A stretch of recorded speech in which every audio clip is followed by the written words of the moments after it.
Welcome back to Revealing the Truth. I'm the Reverend Rabbi Eric Walker, your host for this program. Our day's program has been devoted to parenting, and we are just about to meet Brian Housman for the first time. Brian has been serving in full-time ministry since 1993. He has had the privilege of speaking at more than 200 conferences in countless churches, schools, camps, and military bases. He's led student and parent programs from coast to coast, as well as several international locations. Brian's specialty is creating parenting and family events. He writes for Parenting Teenagers and Parent Life.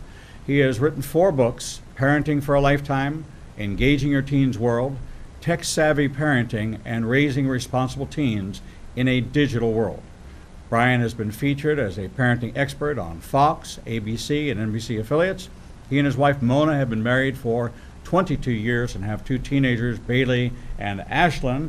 And I'm holding in my hand his latest book, How You Always Meant to Be Parent, setting aside the distractions of today to focus on your legacy of tomorrow. Please welcome to the program, Brian Housman.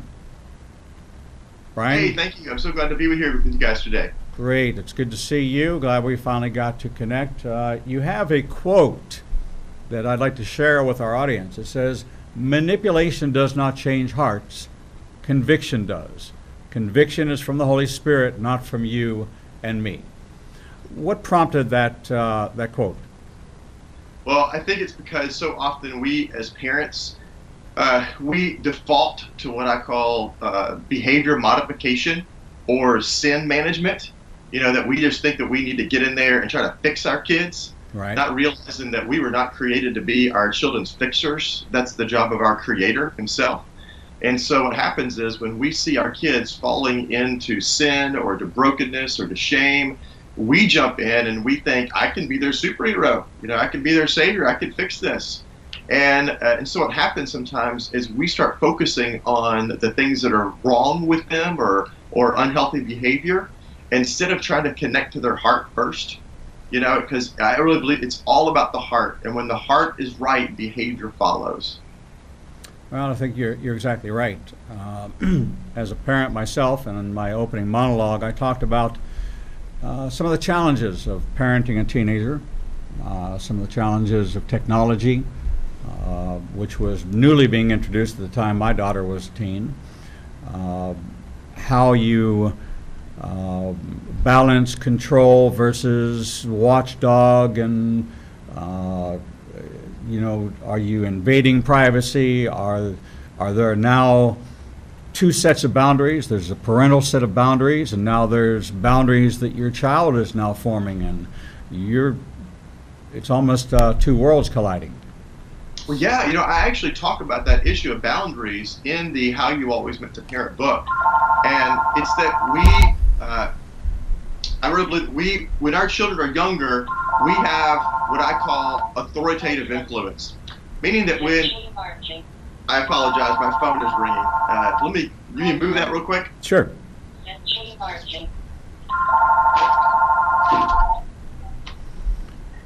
This is the marvel of live television, and we can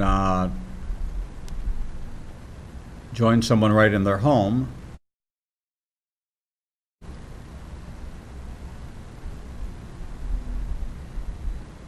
Saying about concerning children or younger, we have what I call authoritative influence. Meaning that if your kid comes to you on a Tuesday night and says, "Hey, can I spend the night at Jimmy's house?" and you say, "No, it's a school night. Let's plan that on Friday." Your kid's going to go, "Okay." Or if you're riding down the street and your daughter says, "Dad, why is the sky blue?" You know, no matter what you say, they're going to go, "Oh, okay." Because they believe, until they're old enough to understand who God is. Now, I don't mean this in a blasphemous sense, to really understand the context.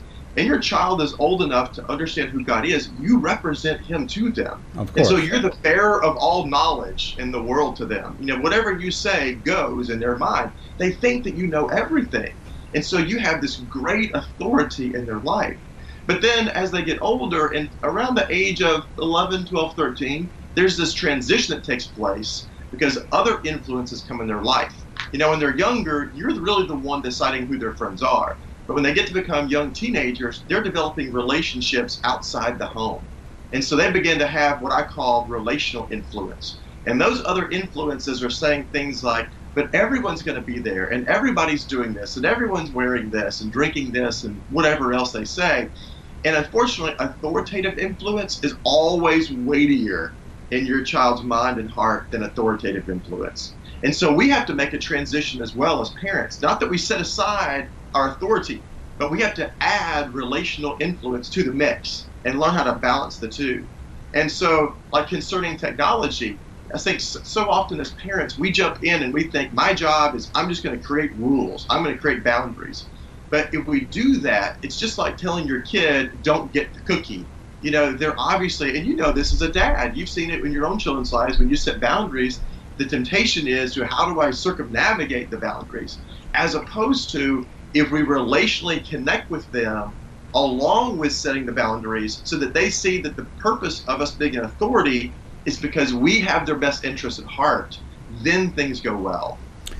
How do you go about doing that? That's a great question. It sounds like an ideal situation where you have your child engaged, it's relational, it establishes a clear understanding on both parts, and they feel connected to the goal, they feel connected to the rule or to the behavior. But in reality, how does that really pan out? How do you establish that? And specifically, if you haven't been parenting that way, how do you transition into a parenting style that is more along that model? Well, I think it's much more than just an idealism. I think it's a very biblical model of parenting. There's a story in the Gospels where it's at the end of Jesus Christ's life, and he turns to one of his disciples named Peter, and he says to Peter, "Do you love me?" You know this story, and Peter responds 3 times, "Yes, Lord, you know that I love you." And then Jesus sets the boundary. He gives the command, then go feed my sheep. Then go do what I set out for you to do. That he connects with him relationally first, and then authoritatively. And so we as parents, there's always going to be situations in your child's life, regardless if they are 4, 14, or 24, where you're going to have to step in and be the authority figure. And so at first we have to connect with them relationally. So one of the things I encourage parents to do is when you have those situations where you're going to reestablish some boundaries or address an uncomfortable issue with your child, I encourage you to sit down and ask 2 questions before you get to the issue. Regardless if the issue is a dating relationship that you don't endorse, or your kid has had some broken boundaries when it comes to sexting and texting or social media or whatever it is, that you can start the conversation with 2 questions. And the first question is this: do you believe that I love you? Now that's profound, because what you're really getting at is your relationship with your kid. Mm-hmm. And if your child says, no, I don't think that you do, well then I think we would agree that you have way bigger problems than whatever that boundary issue was. Of course. Because your child doesn't believe that you're looking out for them. And so you need to reestablish that trust, that love relationship first. Now, I would tend to think that most children would say, yes, Mom, yes, Dad, I really do believe that you love me. Great. Then the second question is this: do you believe that I have your best interest at heart? Meaning, do you believe that I, above everybody else in your life, I am looking out for you? And if the answer is yes, which it probably will be, mm-hmm. then what you've done is you've reestablished that love relationship in their mind and their heart before you address the behavior. And then you can say, well, since you know that I love you, and because of my great concern for you, I need to talk to you about something that I found on your phone. Or I need to talk to you about this relationship with this guy. And now they're ready to receive it. Because when we jump in and we say, hey, I just got your report card and it's bad and you're grounded for the next 8 weeks, all they see you as is this authority figure coming in trying to control them. And nobody likes to be controlled. Well, you make a very good point that we don't want, and parents actually, the heart of a parent is like the heart of the father, is we'd rather not. We'd rather allow the freedom and trust, and we'd rather be more benevolent, but their decisions put us in a position where we have to make decisions, and it becomes this back and forth almost a dynamic that we set up circles with boundaries, and when you almost have to take them backwards into a more confined area to allow them the privilege of then expanding past where they were.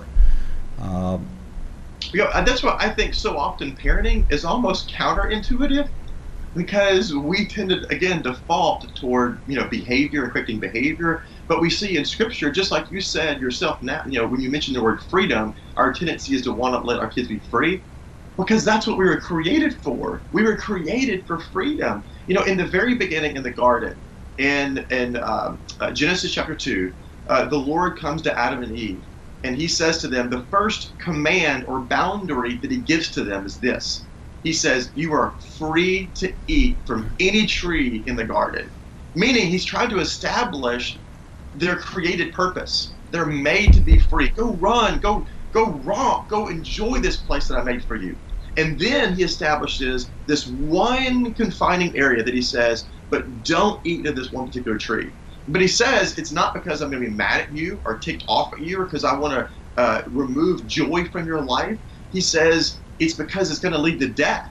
And death is counterproductive to freedom. Those two don't go together. And then later on, we see when Jesus comes along, and Matthew, he says, Matthew chapter 5, John chapter 10.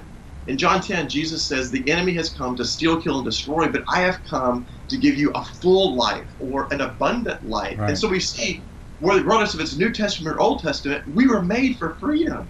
And so the question really gets to, then how do I set my children free? And freedom doesn't mean a lack of boundaries. That we see in Genesis, that freedom, we are only able to be free when we're living within the context of God's boundaries for our life. And so, I can be, as long as I'm within God's boundaries, I'm going to be free of remorse, free of regret, free of second guessing myself, free of shame, free of loss of my reputation. That my child will never experience those things as long as they live within God's boundaries. Mm-hmm. And so then the question gets to, how do I both set my children free to be who God made them to be within the context of God's boundaries? Well, it's interesting because what you're proposing is not devoid of boundaries. It establishes them, but it's not actually a covenantal relationship, but it kind of takes on some of that because there's a certain amount of ownership to it by the child as well. They buy into the model. Yeah. So it is somewhat collaborative parenting, but in a biblical model. Yes. One of the statements I make in the How You Always Meant to Parent book, I think it's a whole section of the book on learning to be a yes parent. And I think part of being a yes parent is at the heart of who God, our Creator, is Himself. Mm-hmm. Is that Scripture tells us He loves giving us the desire of our heart when it's in accordance with His will. Meaning that He loves saying yes. He's a good Father. Right. And so how do we model that for our kids? And being a yes parent doesn't mean that when your kid comes to you and says, hey, can I have a new cell phone because I broke my old one, that you go out and say yes. That's not being a yes parent. That's saying you were being irresponsible, and so I'll cover your back for you. No, being a yes parent is looking for ways to express freedom and joy in your child's life. And so I remember just a few months ago, my daughter, we were riding down the street together in the car, and she said, hey, can we stop at Panera and get a smoothie and just chill out for a little while? And honestly, my first thought was, those are $4 a piece. I don't want to spend $8 on smoothies today. And then my next thought, honestly, was, wow, I can't believe my 16-year-old wants to spend time with me, just one-on-one. I'm thinking, that's worth $8. And so my answer was, yes, I would love to do that with you. So the issue wasn't the money, the issue was the time, and am I willing to invest the time to say yes to my kid? And here it is every day. Scripture is so clear to us in the Psalms that the Father every day is just sitting waiting for us longing for us to come spend time with him, because the more intimate we are with him, the more freedom we experience in our lives. And so it really gets to, now we get back to parenting, how do I create a relationship with my child so that they desire to be with me? They look at my authority in their life as not confining, but as one that does set them free. So that whenever we talk about these heavy issues, we always have to come back to establishing a right relationship first. Well, it's very important, because there's a lot of times that you're in situations that you think with your children are beyond recovery, that there's an irreparable breach in the relationship, that a bond has been broken for whatever circumstance. They're caught, they're found out, and they retreat. It's hard to get close. It's hard to reestablish that connection. So what would you tell a parent how to approach that kind of situation to repair and start anew, start fresh, reestablish? That is a great question, and that's huge, because if we're stepping into our child's brokenness because of some sin in their life or poor choices in their life, there's real world consequences depending on the situation and how old your child is. If they're young and they snuck a piece of gum out of your purse, mom, then the consequences may not be that huge. If your kid is 15 and they have a driver's license and they were speeding and got a speeding ticket, it's a little bit greater consequences. But let's say that your 17-year-old got pregnant or got someone else pregnant. There's potential years of consequences. And so what happens is, when we are in the midst of the muck and mire, as Psalm 40 describes it, of our sin, we begin to internalize all that and think that those choices define who we are. That because I lied, well, I'm always going to be a liar. Because I cheated, I'm always going to be a cheater. And that's really the work of the enemy. That when Jesus, and being back to John 10, when he says the enemy has come to steal, kill, and destroy, I think part of what that looks like is the enemy constantly comes to us and says, hey, you know what, you messed up, and you're just always going to mess up. Now, let's set aside your child for a minute. Let's come to us as parents. I mean, honestly, doesn't that happen to you, mom and dad, all the time? That you mess up, and then you begin to, in your mind and heart, begin to think, I'm always going to be a screw up. I'm always going to be the mom who's late. I'm always going to be the dad who flies off at the handle. I'm always going to be the mom that manipulates her kids emotionally. And so what happens is we begin to feel defeated. But there's a promise made to us in Philippians chapter 2, where the Apostle Paul says that he who began a good work in you will be faithful to complete it. And so we need to cling to that promise, that if God has been a good work in you, in us, he will not stop it until he reestablishes the new heaven and new earth. And so I may feel like a failure today, but you know what? Tomorrow, I'm going to be a little bit more like my Creator, because he has promised that to me.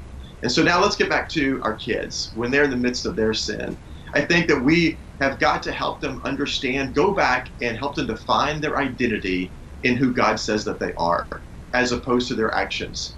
My title at work, let's say that I work at FedEx, I work at International Paper, whatever it might be, my title at work does not define my identity in the real world.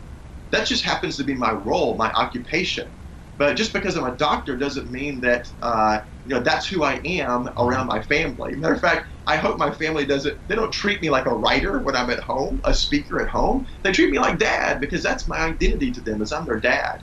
And so when our kids are in the midst of their sin, we have to help them to see, go back to the truths of who Scripture says that you are, so they themselves don't begin to feel defeated, that they're always going to struggle with this. And we've had this happen with my kids. With my daughter, had years and years long study with lying. My son had struggles with digital pornography, and so we've had to walk with them through that restoration process. I think part of restoring a right relationship with us and a right relationship with God is providing a path for them back to wholeness and holiness. To help them to see that a right relationship can always be restored, that you were never meant to remain in the muck and mire. We see in Psalm 40 when David comes to God and says, I'm in the midst of all this, and he says, rescue me. And we see by the end of the psalm, that's exactly what happens, that God reaches down and picks him up out of that. And so God can do the same thing with our own children. Well, you make some very good points. We're talking with Brian Housman about his new book, How You Always Meant to Parent, setting aside the distractions of today to focus on your legacy of tomorrow. In one perspective, we're raising disciples. In another perspective, we're raising future husbands, future wives, and future mothers and fathers. Mm-hmm. How do we balance that, dealing with the immediate and dealing with the long term? How there's that instant pressure that kind of comes along, that situation that is a distraction off the path. There's the balance between the important and the urgent when it comes to raising our children. How do you approach that? Yeah, the tyranny of the urgent certainly captivates our heart and mind many times as parents. And unfortunately, what we think is most urgent is to fix our kids. What we think is the most urgent is to sometimes remove consequences, to remove the natural consequences in their life. I just want things to be peaceful, in my home is our default as mom. I just want to be respected as dad is our default as dad. Now, neither one of those things is wrong, but they have to be achieved the right way. And so, for instance, if I just want peace in my home, and so what I do is when my son comes home and he's got a bad report card, if I go to the school and I chew out the teacher for being such a bad teacher, right, well, then I'm trying to remove natural consequences in my child's life. If my child gets a speeding ticket and I say, you know what, I've got a friend who's a police officer, and I can get this taken care of. It's okay. Well, now I'm removing natural consequences of sin. And I've got to be willing to walk alongside them through the consequences back to wholeness and holiness. Let's say that my end goal as a parent is to be respected. And so what I do is when they're wrong, I step in and I help them see how everything that they're doing is a reflection on me. Now, that's just it's a biblical lie, because my child sins if I have done my job of speaking truth, walking in truth, and modeling truth. I've told both of my children they got to own their own sin. If I've shown you truth, I've walked in truth, and I've modeled truth. Now, if I've not done my job of doing those three things, then I may need to take some ownership in their sin.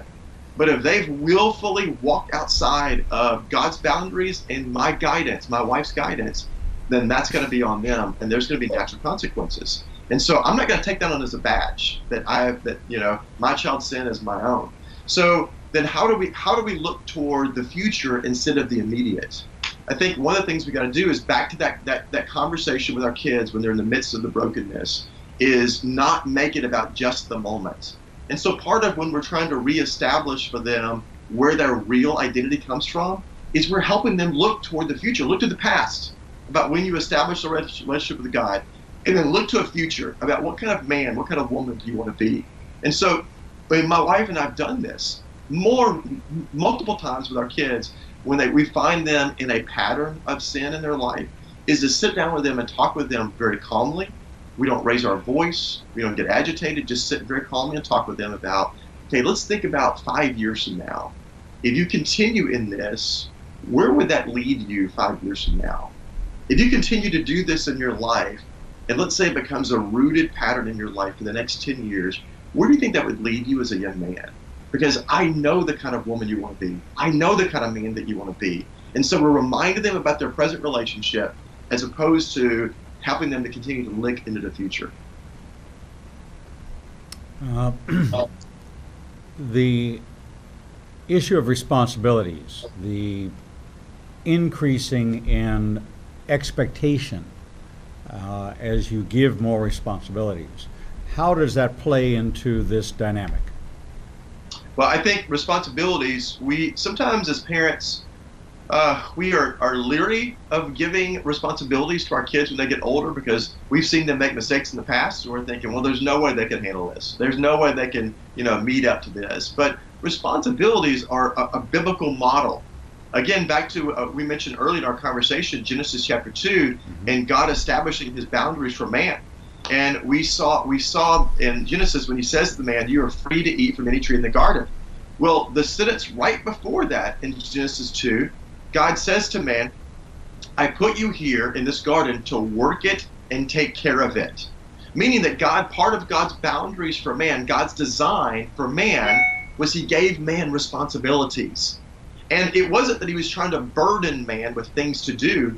It's that God was treating man differently than all the rest of his creation. He didn't give responsibilities to giraffes. He didn't give responsibilities to hippos or to trees. Only us, because we are uniquely designed above all the rest of his creation, that we are made in his image.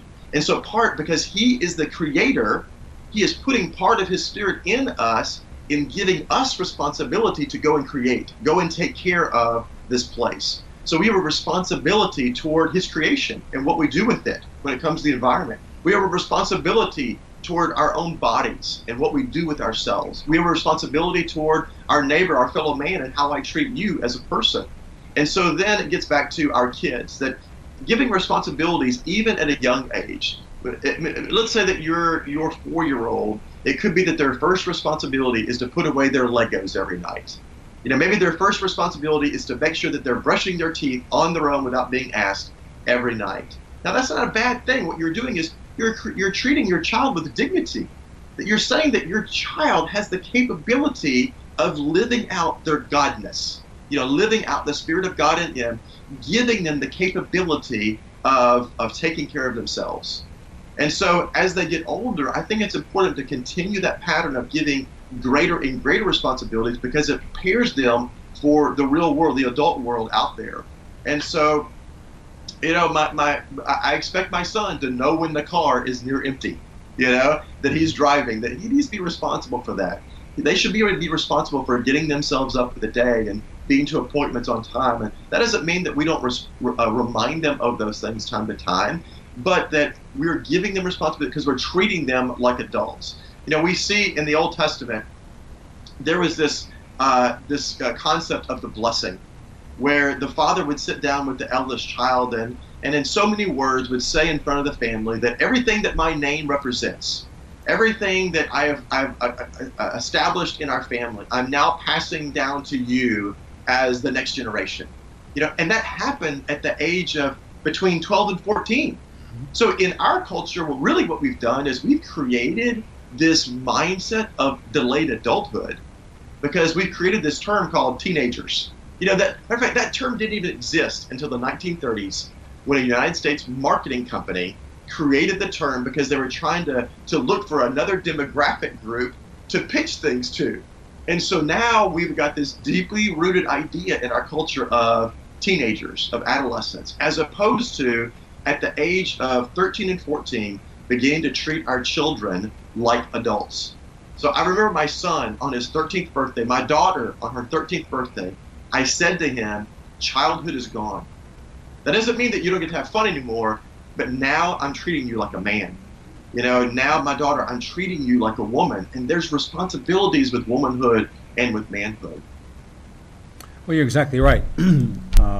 You're very consistent with an author that we had on earlier, where he and I talked about rites of passage, that I went through one, actually two, upon being bar mitzvahed and then confirmed in the synagogue as young Jewish boys, and even Jesus himself being called to the Torah to read from the scroll of Isaiah at about the age of 12 years old in the synagogue. It was a rite of passage. It was a mantle that was being passed down from generation to generation, and now you were able to stand before God on your own and say, I am now responsible to God for what I do. My parents are still responsible for my provision on earth, but as far as for accountability of who I am in the sight of God, I now have that direct relationship and that direct responsibility. It's very relieving or releasing for parents, although it seems that the parents still live with the consequences of the actions because the fines or whatever is involved. Does your book assume that the spiritual maturity level of the parent must be at a certain place in order to grasp these concepts, or is there a component to this that if the parent embraces it, that it also raises the level of the parent spiritually? Absolutely. That I tried to write the book in such a way that regardless if you have been spiritually engaged as a parent for 6 months or 26 years, that you can step in today to begin a spiritual journey with your child. That so many parents out there, maybe they become spiritually engaged in adulthood themselves. That they had a child and it created this spiritual awakening in them, or they went through a crisis in their family and that created this spiritual awakening and this reestablished a relationship with God. And now they're like, what do I do now? And so it's really just the whole book on how you always meant to parent is 6 principles of how you can leave a spiritual legacy in your child's life. And so I know there's some of you out there that may be listening to this with the Rabbi and and you're thinking, I haven't been doing these things. Well, guess what? Today can be day one of your spiritual journey with your child, that you can start right now. That Scripture tells us that every day is a new day with the Lord. Mm-hmm. And so you can start this journey right now to just, and I think part of that starting the journey is that you can even go to your child and just say, you know what, I just need to ask your forgiveness, because I don't feel like I've done my job of leading you spiritually and being a spiritual mentor in your life. Will you forgive me? I mean, can you imagine what that would do to your child to see you humble yourself before them as well? Which, by the way, I think we need to do quite often, is when we have wronged our kids, that we need to be willing to ask for forgiveness, because what that does is that models a right relationship with the Creator as well. So that when they find themselves in the midst of the muck and the mire of sin, and they're going, how do I get out of this? And they can go, oh, I remember when my mom yelled at me and she asked me to forgive her later. That's what I can do. And they see that modeled in a relationship with us of how to become right with God themselves. But anyway, just want to encourage you that today you can start that spiritual journey with your child. So it's not too late. There's no time that it's too late.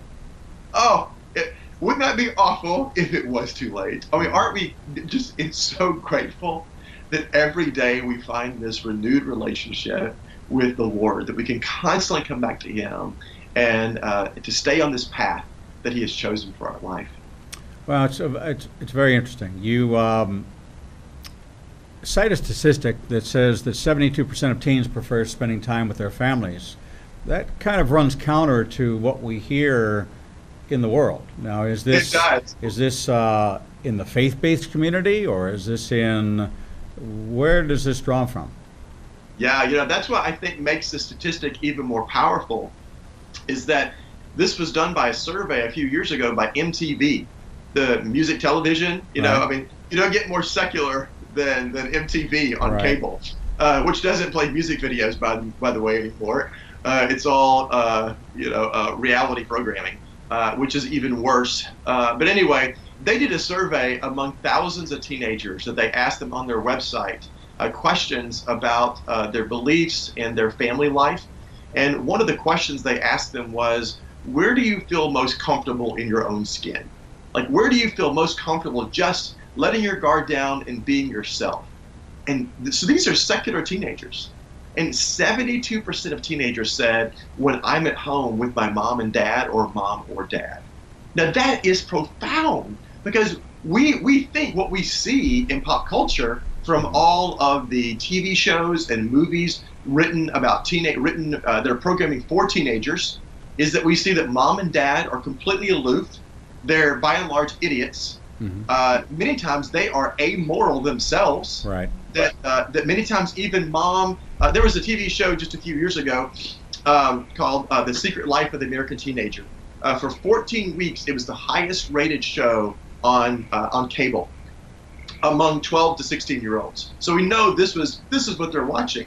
And in the television program, the dad finds out that the daughter may or may not have been sexually engaged. So he comes to her and begins to just rail at her in front of the whole family that, you're not going to have sex, and sex before marriage is bad, and, you're going to wait till you're married to have sex. And then you find out 10 minutes later in the episode that the dad is having an affair with the secretary at work.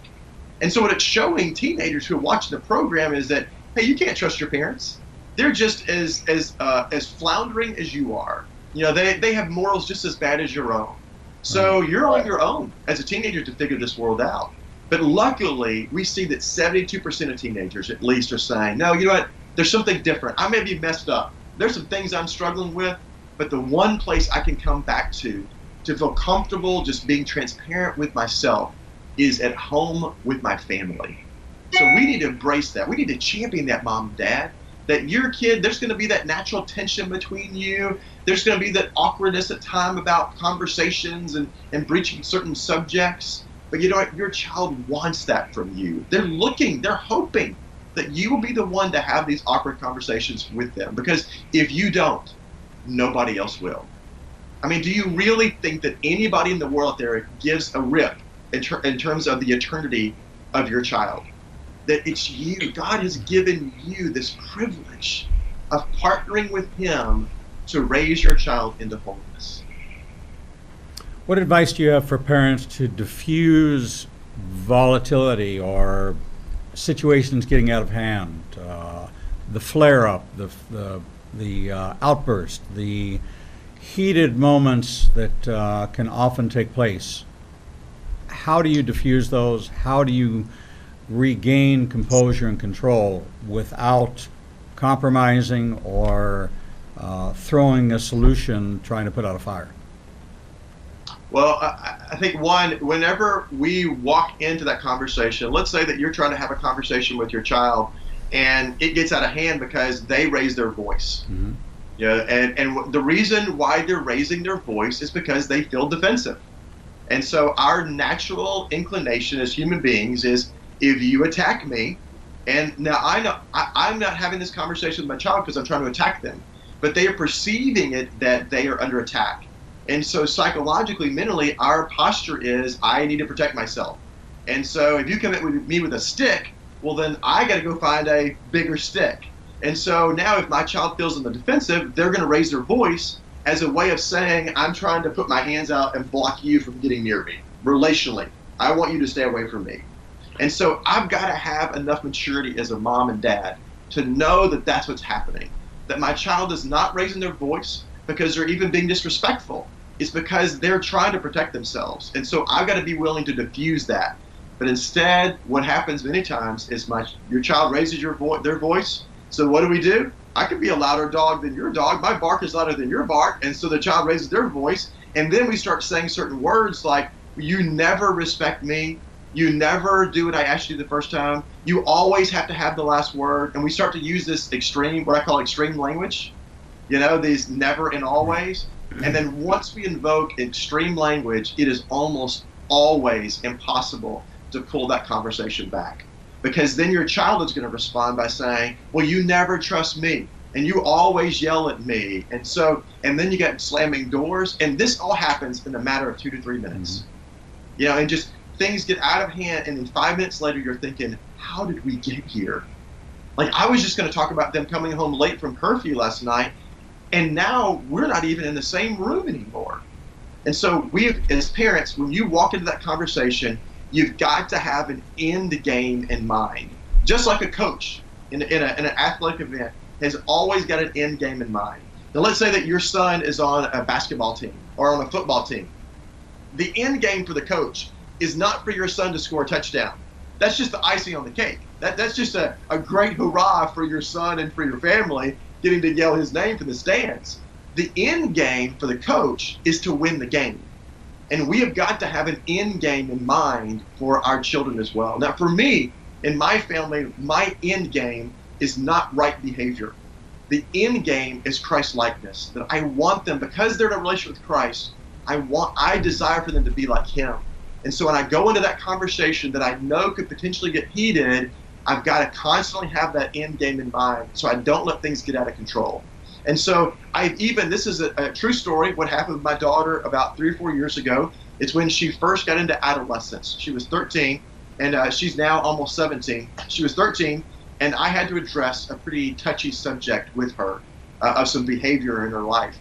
And she responded within a course of a few minutes of yelling at me about several things about me, trying to make the conversation of what I had done wrong.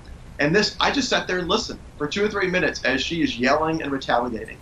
And I just very calmly responded by saying, hey, sweetie, I just want to make you aware that you are yelling at me right now. and my voice is way down here, that I'm not yelling at you, but for some reason you feel a need to yell at me. Why do you think that might be? And now all of a sudden her defenses came down when she realized what was happening, because she didn't even realize it. It's just we default that way when we feel under attack. So now she realizes she's yelling, and then I said these words to her: sweetie, if you yelling at me helps you get in the right place with God, then I'm willing to allow you to do that. And then she broke down and started crying. When she realized that really what I'm saying is I'm willing to sacrifice myself emotionally for you if that's what it takes for you to be right with God. And now it takes a lot of mental and spiritual willpower on our part to be willing to allow that to happen in those conversations. But what I saw happen is when I was willing to have that conversation with her, then her desire to be defensive next time wasn't there. Because she knew that the reason why I'm addressing these things is because I love her and I want God's best for her. So the one thing is, one, when you're in those heated conversations, have the end game in mind with your child. Number two is it could mean that you don't have the conversation right then, that you're being willing to delay the conversation till later.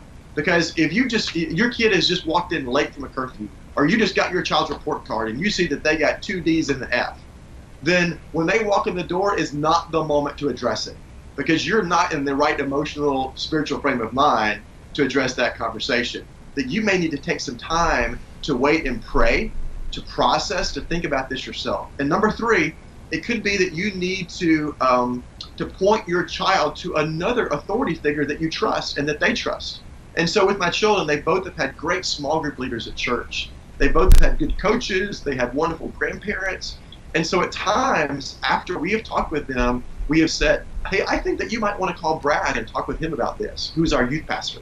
Or you might want to call Thomas, their small group leader, and have a conversation with him about this. Because we know that we as parents, we trust them, and that we don't always have the right answers. We're not the altogether, all-encompassing knowledge for our children's lives. And it could be that this other authority figure that we trust they can help my child process it with them in the moment better than they could with me. And I'm okay with that. We see in Scripture that there is a web of spiritual influence in a child's life. That in the Old Testament, we saw that the parents entrusted their children into the hands of the rabbi, because what the parent was doing was they're creating a web of spiritual influence for their children. Well, Brian, it was a delight to have you on the program. We're talking with Brian Housman,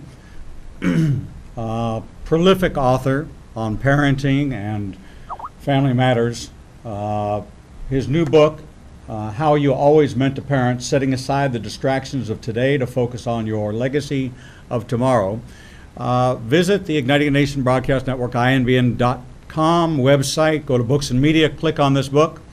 Great tools, very methodical approach to resetting the playing field, to establishing these goals, these visions, to collaborate and get the buy-in, both personally and spiritually, to the end game, to the vision of bringing harmony and a closer relationship with God, and kind of leveling out the playing field where there'll still be bumps, but there won't be peaks and valleys.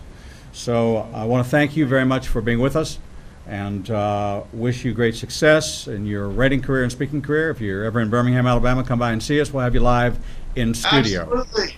All That right. would be wonderful. Thank you. Thank you so much, Brian. Well, when we return, we will return to speak with Melissa Spoelstra. Melissa has written a book called Total Family Makeover, Practical Steps to Making Disciples at Home, and she'll be joining us at the top of the hour.